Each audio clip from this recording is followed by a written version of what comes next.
একটা দরজা বন্ধ হয়ে গেলে হাজারটা দরজা খুলে যায়, তাই যেটা চলে গেছে সেটার জন্য কখনোই মন খারাপ করা যাবে না। হ্যালো এভরিওয়ান, আসসালামু আলাইকুম। অনেকদিন পর আজকে অনেক রোদ উঠেছে। এই কয়দিন তো অনেক বৃষ্টি ছিল, যার কারণে আজকে সোফার কাভারটা ক্লিন করতে দিব। এদিকে হচ্ছে ভেজা কাপড় কিছু জানালার মধ্যে ছিল, সেগুলো ওয়ার্ড্রোবে গুছিয়ে রাখলাম। দেখা যায় ছাদে কাপড় দিলে বৃষ্টি চলে আসে, বারান্দায় কাপড় ভিজে যায়, যার কারণে এখন রুমেই দিয়েছিলাম সায়ানের ছোট কাপড়গুলো জানালার মধ্যে। সকালে নাস্তা করার পর তারপর দুপুরে রান্না বান্নার প্রিপারেশন নিচ্ছি। ভাবলাম আজকে লাউ দিয়ে শিং মাছ রান্না করি, সাথে করলা ভাজি করি। বাসায় যেহেতু একাই থাকি, তাই দুপুরের জন্য দেখা যায় যা থাকে সেটাই আমার খাওয়া হয়ে যায়। তো রাতের জন্য এখন রান্না করতেছি, তাই দেরি করে আসছি রান্না করতে। আমার দুপুরে খাওয়া দাওয়া শেষ, সায়ানকেও খাইয়ে একদম ঘুম পাড়িয়ে দিয়েছি। পাশের চুলার লাউ রান্নার জন্য মশলাটা কষিয়ে নিচ্ছি, আর এদিকে হচ্ছে করলা ভাজিটাও বসিয়ে দিব। তো প্রথমে পেঁয়াজ কাঁচামরিচটা ভালো করে ভেজে নিয়েছি, আর করলা আলুটা আমি লবণ দিয়ে মাখিয়ে রেখেছিলাম, যার কারণে তিতা ভাবটাও চলে গিয়েছে। এখন হচ্ছে আমার শিং মাছটাও কষানো হয়ে গিয়েছে। শিং মাছ দিয়ে লাউ রান্না করলে খেতে কিন্তু ভালোই লাগে, কিন্তু আমরা তো বেশিরভাগই চিংড়ি মাছ দিয়ে রান্না করি। তো আজকে ভাবলাম যে বাসায় যেহেতু শিং মাছ আছে, শিং মাছ দিয়ে আজকে লাউ রান্না করে দেখি।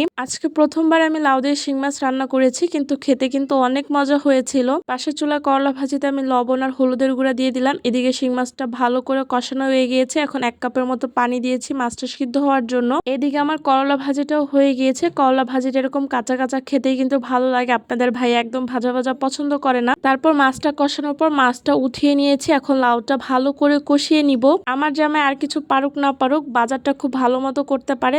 সবজি আনলে সেটা খুবই ভালো হয়। লাউটাও খুব তাড়াতাড়ি সিদ্ধ হয়ে গিয়েছিল। আসলে এটা কিন্তু সত্য, আপনার জন্য যদি একটা দরজা বন্ধ হয়ে যায়, হাজারটা দরজা খুলে যায়। এই তো কিছুদিন আগে মিমের প্রিয় মানুষ তাকে হচ্ছে ধোকা দিয়ে তাকে রেখে চলে গেল। এখন কিন্তু তার পাশে সাপোর্ট করার জন্য মানুষের অভাব নেই। সে কি সুন্দর ব্রাইডাল শুট করতেছে, দেখতে এতটাই ভালো লাগছে আমার কাছে। আর অন্যদিকে যারা ঠকিয়েছে তারা কিন্তু ভালো নেই। এজন্যই বলে যে রিভেঞ্জ অফ নেচার, প্রকৃতি হচ্ছে ভালো কিছুই ফেরত দেয়। ইনশাল্লাহ মিম এর চেয়েও বেটার কিছু ডিজার্ভ করে। আসলে যার ভাগ্যে যেটা থাকে, তার ভাগ্যে এরকমই ছিল, যার কারণে এরকমই হয়েছে। কিন্তু ইনশাল্লাহ নেক্সটে তার ভালো কিছুই হবে আশা করি। মেয়েটা তার প্রিয় মানুষের কাছে এমন ভাবে ঠকেছে, আসলে বিষয়টা খুবই দুঃখজনক। যাই হোক, এদিকে হচ্ছে আমার লাউ রান্নাটাও হয়ে গিয়েছে। তারপর টেবিলে হচ্ছে আমি বাটিতে বেড়ে নিলাম, সাথে করলা আলু ভাজি। আজকাল অন্য কোনো কিছুই রান্না করিনি। রান্না করার শেষে একটু নিজেও রেস্ট নিচ্ছিলাম, কারণ সায়ানো এখন ঘুম থেকে উঠে যাবে। তো এই ছিল আমার আজকের ব্লগ। তারপর রুমটাকে একটু গুছিয়ে নিলাম। যতই গুছিয়ে রাখি না কেন, বাসায় যেহেতু ছোট বাচ্চা আছে, একদিক দিয়ে গুছায় আরেক দিক দিয়ে অগোছালো করে। এই তো এখনো কত সুন্দর রোদ। এতদিন বৃষ্টির পর ভালোই কিন্তু একটা রোদ উঠেছে, কিন্তু প্রচন্ড গরম। বাচ্চাদেরকে নিয়ে আসলে খুবই